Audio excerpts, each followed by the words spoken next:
vaccine, we believe that it has affected each of the states both positively and negatively, where the main powers have been able to distribute and buy vaccine as well as develop them, reinforcing the power and the capability for the independence and leadership in the world. The companies that create the vaccine have the power to think and generate solutions for everyone, the manufacturing process and the previous studies that each one must carry out for its development. On the contrary, greater efforts and new study methods were required that, after many trials and errors, gave the great results of being able to generate products with solutions for COVID vaccines. Distribution has not already been a method that breaks down different barriers, but we believe that one of the main ones has been the ability to propagate and distribute, where sales haven't been an impediment in all countries. We were able to relate this to the liberalist theory, where joint construction for the despite wanting and needing a common good for a seeking power requires collaboration. There are sometimes some institutional entities. Likewise, this foreign policy instrument where each country watches over its well-being but knows that in a certain way it needs the other to be able to get to ahead.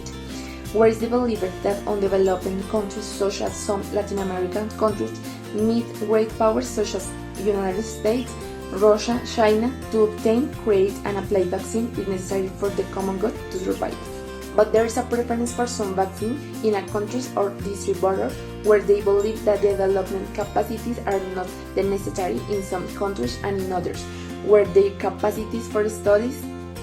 laboratories and professionals are better than in other places, but they have given their efforts to be able to satisfy in a certain way the need towards survival.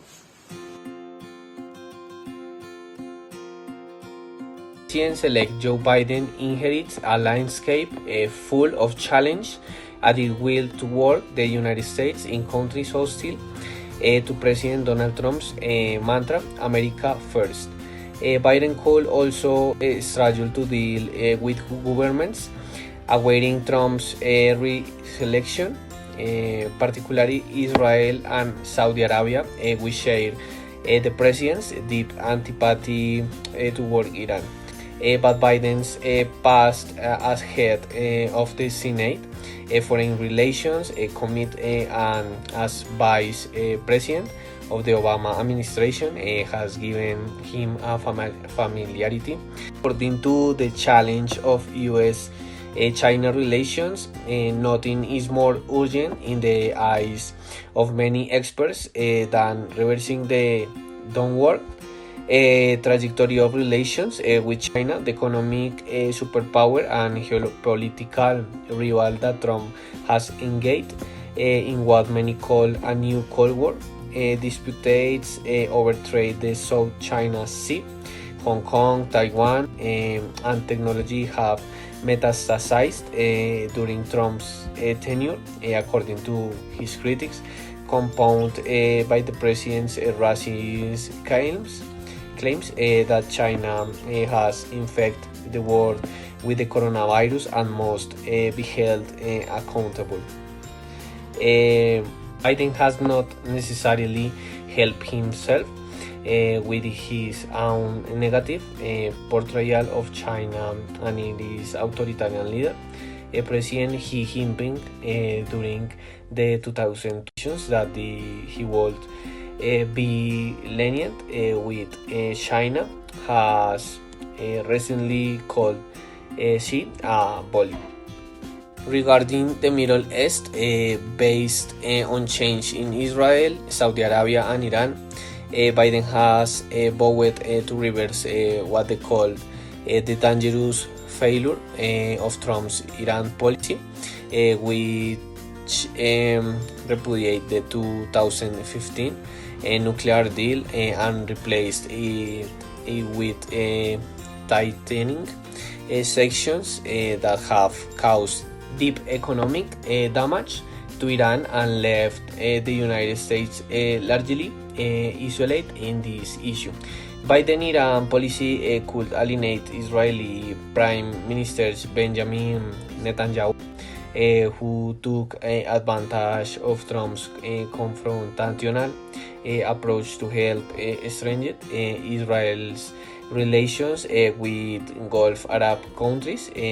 punctuated by the normalization of diplomatic relations with the United Arab Emirates and Bahrain, how Biden managed relations with Saudi Arabia, which considers Iran an enemy, will also be a challenge. Confronting North Korea's nuclear threat, Trump has described his friendship and 3 meetings with Kim Jong-un, the North Korean leader, as a success that averted a war with the secretive nuclear armed country. But critics say Trump's approach not only failed to persuade Kim to give up his arsenal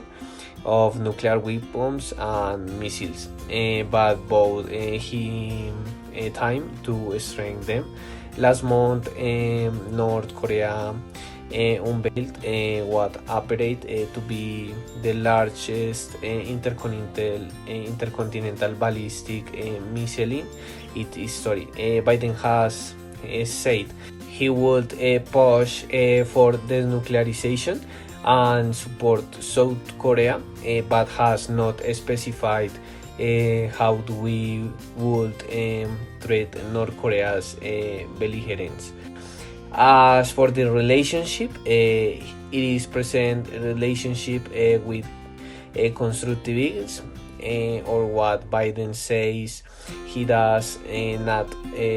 want to present the same policies as Trump, but knows that a change such as the lowering of tariff